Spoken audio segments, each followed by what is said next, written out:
Afternoon, everybody. All right, so the early games are all done. And so, yeah, not a lot of big surprises in today's results. Enjoyable games in general. And I have a reason to wear my Linus Ullmark jersey. Buffalo, Ullmark. Yes, all right. So it's kind of a win there. And yeah, so this one I got from the Buffalo store itself. So it's quite nice. If you're looking at team stores and wondering what's the quality like, if you go through, I think it's Shop One Buffalo, right? Absolutely fantastic jerseys through them. They might be a little bit pricey, but they're worth it. All right. See, and they're not even paying me to say that. All right. First up, Buffalo at home against the New York Islanders. And I'm going to say it again. I think Buffalo's a good team. I am well aware that the games aren't that important. They don't mean anything right now in general, but Buffalo's playing well. So it's Sorokin versus Tokarski. Thompson has a rush chance. That deflects out. Power play for Buffalo. That's killed off. There's another Sabres power play. That's killed off as well. The Islanders had a 2-on-1. Martin fired wide on that. So no harm, no foul. Shots are 5-2 for the Sabres at 9 minutes. The Islanders get a power play. That was killed off. And then shortly after it's done, Casey Mittelstadt scores from Okposo and Fitzgerald at 12 minutes and 11 seconds. And then the Sabres try to add another. Bailey has a net feed that's blocked. The Islanders press with 4.5 minutes left. Eventually, the Islanders get on the board and tie it. It's Barzal from Dobson and Aho at 17:09, and then with 24.9 seconds left, the Sabres get a power play. So, it is 1-1 after one, but Buffalo has outplayed the New York Islanders. So, second period, near miss by Thompson, but that power play goal would eventually happen. It's Dahlin from Skinner and Tuck at 1:17. That was a shot through a screen. Lee then has a chance that's saved and held, and eventually Buffalo adds another. It's Tage Thompson, who's had an amazing season, from Bryson and Olofsson at 4:05, and they pointed out that this is Thompson's 24th goal at home. So if you're a Buffalo fan, you've got to see a lot of Thompson goals if you go to their games. The Islanders then get a power play. Sabres don't let them set up. That's killed off. Good Sabres forecheck then leads to a press, and eventually Hinostroza, one of my favorite players, scores from Bjork and Gergensons at 12:48. Sabres then press for another. They get a power play. That was killed off. And then Chara and Skinner kind of get chatty for a while out on the ice. But, nothing comes of that at the time. So it's 4-1 for Buffalo after two periods. Third period, Sabres were limiting the Islanders' chances early. They did a good job. Eventually, the Islanders start getting those chances. Thompson has a net drive that goes wide. Skinner can't bury one as the Sabres press. Fitzgerald has a chance is kicked aside. And then at 8:45, it's Dobson that gets the Islanders on the board from Parisi and Chara. It was a fast break goal, and he roofed it. And then Pulock adds another from Koivula and Pelech at 10:22. So all of a sudden, it's 4-3. Because while Buffalo's playing well, they're still Buffalo. And the good news is this is a Buffalo team that knows how to reverse that momentum, as Skinner would prove when he scores from Thompson and Olofsson at 12:40. Things then get kind of scrappy because Martin gets involved. Dislike is up, and coming out of that, the Sabres have a power play. So a couple guys thrown out of the game that I thought that was kind of an overreaction. But you know what? When a referee looks at a situation and goes, yeah, 10, you're out, 10, you're out, like 10 minutes out of the game. I understand it. I understand that they don't want things to blow up. Cousins and Olofsson get denied during that power play. That's killed off with 3:01 left. The Sabres go back to the power play, which basically ends the game. That's killed off. And then Tokarski tried for the empty net goal. It was nowhere close, but kudos for the attempt, Tokarski. Your final score is 5-3. Buffalo goes to 31, 38, and 11. The Islanders drop to 35, 33, and 10 on the season. Your shots are 12-6 Buffalo in the first, 10-5 Buffalo in the second, 13-11 Buffalo in the third. Final shots 35-22 for the Sabres. Power plays, the Islanders 0-2. Buffalo 1-6. The hits were 14-5 for the Islanders. Buffalo is not a physical team. Sorokin saves 30 out of 35. Tokarski saves 19 out of 22. And again, Buffalo fans, I think you've got a good one for next season. Obviously, a lot can happen in the offseason. There's going to be people that say, well, it doesn't matter because the season's over. But it's nice to see a positive finish to the season for the Buffalo Sabres. All right, next up, Pittsburgh in against Detroit. So, yes, actually, now that I think of it, this does mean that this game, because I'm looking at the goal differential and going, yeah, no, that's definitely a no mercy game right there. So Pittsburgh for the second time this year. And I think that's the only time we've seen a team go no mercy twice in the same season this year on one team. And it didn't look like it was going to be that lopsided, and then it was. So it's DeSmith versus Grice in this one. There's a press by the Penguins at 2.5 minutes. There's a screenshot by Letang that's saved and held. The shots are actually one apiece at 6 minutes. Like, this started out as kind of a quiet game, and you could tell like Detroit's just trying to neutralize Pittsburgh's offense. Grice with a turnover. That was interesting, but the Wings do recover it. And then we had some nice Guy Lafleur stories from Mickey Redmond. And they showed footage of Guy Lafleur taking a two-handed slash on the ankle as he's coming in over the blue line. That absolutely would be at least a fine by today's standards. Mickey said you probably get 5 games for it. The other thing being, that's a wooden stick. That's a solid stick. And yeah, Lafleur no-sells it and just goes in anyways. So yeah, I thought that was fun to get those stories from Mickey Redmond, who would know Guy Lafleur. Jacob Vrana then had a rush chance that was saved and held. Crosby prevents a Raymond shot, and then Ruhwedel opens the scoring from Bluger and McGinn at 13:44. Zucker then fanned on one the next shift, so this is where Pittsburgh's kind of taking over. Crosby, though, he gets a goal from Raquel and Letang at 15:18. The Wings would then get a power play shortly thereafter. They score on it as Jacob Vrana from Bertuzzi and Sider at 16:36, and then the Wings are looking to tie it. Gagne is denied from the slot. So coming out of that first period, the shots actually favor Detroit, but they're behind 2-1. Second period at 17 seconds, it's Rasmussen. He gets a goal to tie up the game. So Michael Rasmussen, who I think has been decent for them in the second half of the season, he ties it up. Bertuzzi's then denied and close. Vrana fires wide on a break. So this is Detroit trying to get that lead. McGinn then had a net feed that was blocked, but then Raquel with a beautiful goal. It was a nice deke and a nice goal. Matheson with the assist at 7:44. That puts Pittsburgh back in the lead. Penguins then look for another. There's a near miss by Gensel as they press, but then Letang scores from Dumoulin at 11:37. DeKeyser has a shot then that hits DeSmith's mask and goes out. Wings press with 5.5 minutes left. The Penguins, though, they get a power play and they score on it. It's Malkin from Gensel and Crosby at 16:23. What's interesting with this goal is the replay shows the puck in after the whistle went. Now, the NHL's already released this whole continuation. The continuation that I've seen when it comes to a continuation goal is this. The puck goes through the goaltender. The whistle sounds. The referee thinks the puck has been saved. The puck continues into the net. And so even though the whistle went, it's considered a good goal because it goes through the goalie. In this case, and again, to me, this is how it sounded, that the whistle went before Malkin takes the shot. That's how it looked to me. We also are in a situation where usually a referee will say, well, I intended to blow the whistle, so that play was dead. In this case, they said, no, it's a continuation. So Malkin takes the shot. It's a continuation because he took the shot before the whistle. Even though, again, and maybe the replay was inaccurate, but it did not look like that was the case. So this was debated the rest of the game because, again, the playoffs start next week. If this happens in a playoff game, there's going to be some complaining. And this is the second time in the last 3 days now that there's been a decision made by a referee that I've had to kind of scratch my head and say, what? Really? So this is twice. First, of course, it was the Philly-Montreal game where they said we don't review a hand pass on a goal, which you absolutely do, referees. So it does make me a little bit concerned about the playoffs upcoming. Penguins, though, they pressed for another, and after the second period, the score was a lot. It was 5-2 in favor of Pittsburgh. So we go to the third. Penguins press around 5 minutes. Rust had a wraparound opportunity that was saved.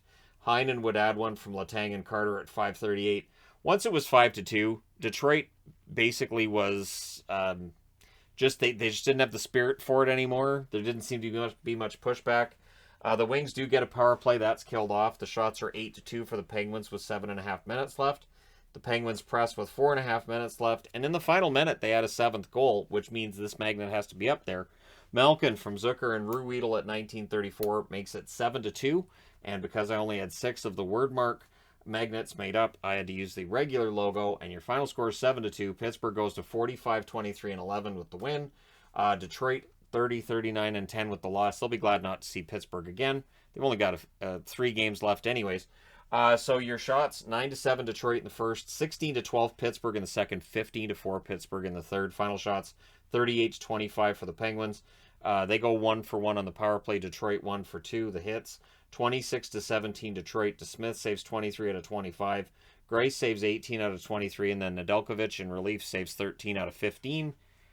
Goaltenders taking another hit statistically, and so yeah, that's the thing. All right, moving along. Should that goal have counted? All right, moving along. Carolina in against the New Jersey Devils. This one looked like maybe New Jersey would pull off the upset, and then Lucy takes the football away. So it's a Kochetkov versus Gillies. We would have called him Kochetkov back in the 80s, but Kochetkov instead, right? So early Devils press tests Kochetkov in the net. Canes press at 3.5 minutes. They don't get shots out of it, though. The shots are 3-0 for the Devils 5 minutes into the game. The Canes press at 8 minutes. Bastian then had a net feed, near miss on that. The Canes had momentum in the second half. The Devils press, though. They draw a power play. Really strong penalty kill. Kills that off, just the one shot allowed by the Carolina Hurricanes. So it's scoreless after one. Second period. Mercer with a wraparound. That won't go. The shots are 3-1 for the Canes at 5.5 minutes. Mercer then had a rush chance that was saved. The Canes get a power play. Good penalty kill, though. Shot blocks. It's killed off. Pesce has a rush chance. Nice shoulder save on that one. D'Angelo has a net feed. Near miss on that. Neither team was getting in too close to the net. Then there's too many Canes on the ice. The Devils get a power play, and they score on it. Here's the interesting thing. Boquist thought it was his goal. Sharon Govich ends up tipping it, so he gets the goal from Boquist and Severson at 15:43. And the reason I say that is because you could see them at the bench, and Sharon Govich kind of turning to him like, yeah, kind of tipped it, and you see Boquist like, like, which I thought was nice. I like those interactions. But on the very next faceoff, they call a faceoff violation on the New Jersey Devils, so the Canes have a power play. Natchez misses wide, and this is a power play that New Jersey survives. They didn't kill it off as much as they survived it. Pressed by the Canes after it ends, but the Devils would press back in the final minute. It's 1-0 New Jersey going into the third. And they'd played a very good game. They'd limited Carolina to 18 shots through 2 periods. Third period. Slavin has a net feed that won't go. Zetterlund's denied from the slot. Shots are 3-1 for the Canes at 5 minutes. Things get scrappy at 6:03. We get 2 minutes of 4-on-4, and shortly after that's done, Hischier scores on a rush from Sharon Govich, and Ohotiuk. Anyways, I heard them say it, and I kept saying it back, but Ohotiuk, I think is, or Ohotiuk. Hey, it's fine. He gets an assist to go with his goal. I'll figure it out. That's at 8 minutes and 30 seconds. The New Jersey Devils go up 2-0 on that one. And it was Ohotiuk who was taken off the ice with Domi and seemed overjoyed to be causing all kinds of problems. So he may end up being a player that's very popular with New Jersey and not too popular with other fan bases. So that's scored on a rush from the wing. As a Bruins fan, I appreciate those players. I do. There's a near miss for Boquist on a break. Sharon Govich then can't bury one. Devils get a power play. Sharon Govich has a blast that's held. That power play is killed off. So it's 2-0 late. The shots are 8-4 for the Devils with 5 minutes left. No problem, right? The Devils don't get another shot in the game. Shea would score at 15:24. It was a good press that was going on for Carolina that leads to that goal for Brady Shea. So they pull the goaltender with 2 minutes left. I don't even know if the sixth attacker got on the ice or actually joined the play, because at 18:04, it's Niederreiter from Fast and Slavin ties the game. So New Jersey, they could have, they might have, but they don't. The records for these teams in overtime: Carolina 5-6 going into this one. The New Jersey Devils 5-2, so that gave a little bit of hope. I don't think New Jersey had a great overtime, though. So early on, Boquist has a chance. Slavin defends that. Aho sets things up. And New Jersey would get the puck back, but they cough it up. And Jarvis makes him pay. He scores from D'Angelo at 1:39. I was surprised he didn't give an assist to Aho as well, who caused the turnover. But your final score is 3-2 Carolina in overtime. They survive the scare. They go to 51-20-8 on the season. New Jersey drops to 27-43-8. After the game, Nico Hischier said they're tired of this. They're tired of the fact that they have leads and they can't hold them. And I agree. This is one of those things that in the offseason, management needs to figure out why and fix this. Your shots, 9-6 Carolina in the first, 9-5 Carolina in the second, 9-8 Carolina in the third. They had 2 shots in the overtime. Your final shots are 29-19 for Carolina. Power plays, the Canes 0 for 2. New Jersey 1 for 3. Hits, 19-14 Carolina. Kochetkov saves 17 out of 19. Gillies saves 26 out of 29. And up until, this would have been his first NHL shutout, but Carolina comes back, and not only does he not get the shutout, he doesn't get the win. That's just heartless. That's just, they could have at least let him have the win, because meanwhile, out in Boston, things weren't going the Rangers' way. Although at times it looked like the Rangers were going to come back and win this. So it's Shesterkin versus Ullmark. They spelled it with a C at the end of Ullmark's name at the starting graphic, which I think is the French spelling of Ullmark. Anyways, Lindholm back, Pasta's back as well, and it seemed to have a positive effect on Boston's attack. We'll see whether or not they start scoring more goals. I mean, 3 today seems to be an improvement over the way they were producing without him, but we'll see. Marchand has a rush chance that's blocked. Marchand hasn't scored in a while. Tight checking first 5 minutes. Strome has a rush chance that's blocked. The Bruins had a 3-on-1 that fizzled out. Power play for Boston. They are 0 for 29 coming into this game. It would not get better. Even though there was one of the 3 power plays they had that looked okay, it's still a problem. So there's a shorthanded chance for Gaudreau that's held, and they killed it off. So Pasta's back, but they're 0 for 30 with that one. Rangers get a power play. That led to a shorthanded Lazar net feed that wouldn't go. And honestly, Boston had more attempts on the net in that shorthanded run than they had during the power play before that. But that is killed off. Then there's too many New York Rangers on the ice, so it's power play for the Bruins. Bergeron had a shot that was blocked. Boston 0 for their last 31. The Rangers press with 5 minutes left, but in the final minute, on a rush, Pastrnak scores on a beautiful pass from McAvoy. Marchand with the secondary assist.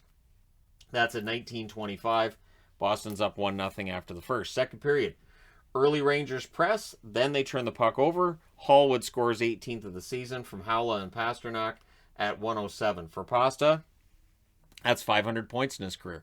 So, point number 500, it's 2-0 Boston, but this is what drives me crazy. So, this is 2 goals over a period of 1 minute and 42 seconds. And then, not much. It's not much. And it feels like with Boston, this is the thing. They'll score 2 goals in rapid succession, and then, all right, well, we're done. Yeah, no, we're done. That's good. That's good. It feels that way. I know that's not how it is, but it feels that way. And so then Frederick can't jam in another. He was right at the goal line, just couldn't get it across the goal line. DeBrusk's denied from in close. Zibanejad then had a rush chance that was saved and held. There was a glove save on Haula, pretty wide open, and both goalies showing off their glove hand skills. It felt like every save in that second period was a glove save. Like they were watching each other like, I can beat that. Vetrano's denied on a 2-on-1. The Bruins press at 8.5 minutes, but Shesterkin was excellent in this game, so he holds on there. The hitting's ramping up, and it's punching time because of a hit on Fox by McAvoy. They're childhood friends. The broadcast kept telling me they're best friends from childhood, and they pushed each other on swings, and they helped each other learn how to ride a bike and whatever. And just the idea that when they're against each other, well, of course, it's hockey. They'll go out and have a beer about it after, but during the game, all bets are off. So, Pasta draws a Boston power play, which is a 4-on-3 to start because of the 4-on-4 that takes place there. That's killed off. The Rangers had a 2-on-1 that was defended. Good back and forth chances with 5 minutes left. Kreider had a chance that was saved and held. Coming out of the second period is 2-0 Boston. Third period. Early press by the Rangers, and Ullmark throws the puck over the glass. It was a delay game. Initially, I thought, by the way it was being described, that it may be a tick the glass on the way out. Nope. So, power play for the Rangers, and they score during a delayed penalty. So, Zibanejad scores from Kreider and Lafreniere at 2:58. And because it's a delayed penalty during a power play, that means that penalty still gets called. And so, here we go. The Rangers are right back to the power play. But, shorthanded chance for DeBrusk, that's held onto. Boston does survive, and they kill that one off. Nemeth then has a blast that's kicked aside, and you could see some momentum for the Rangers until Trent Frederick would score on a rebound from Smith and Coyle at 9:37. It was a nice rush opportunity that leads to a nice 3-way pass there. Well, it was a rebound goal for Frederick off a shot by Smith. It was a pretty nice little rush there. Rangers then pressed with 6.5 minutes left. Zibanejad's denied and close. This is one of Ullmark's best games as a Bruin. Goalie pull with 3:49 left. The Rangers call a timeout with 3:03 left. Empty net goal post for Marchand because he hasn't scored in 9 games. So no, the hockey gods say no. The magnet draws the puck towards the post. 40.1 seconds left though. The Rangers ice the puck.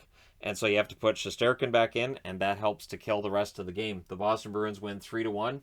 They go to 48-25-5. The Rangers 51-22-6. So for those paying attention at home, 100-point season for Pittsburgh, 100-point season for Boston.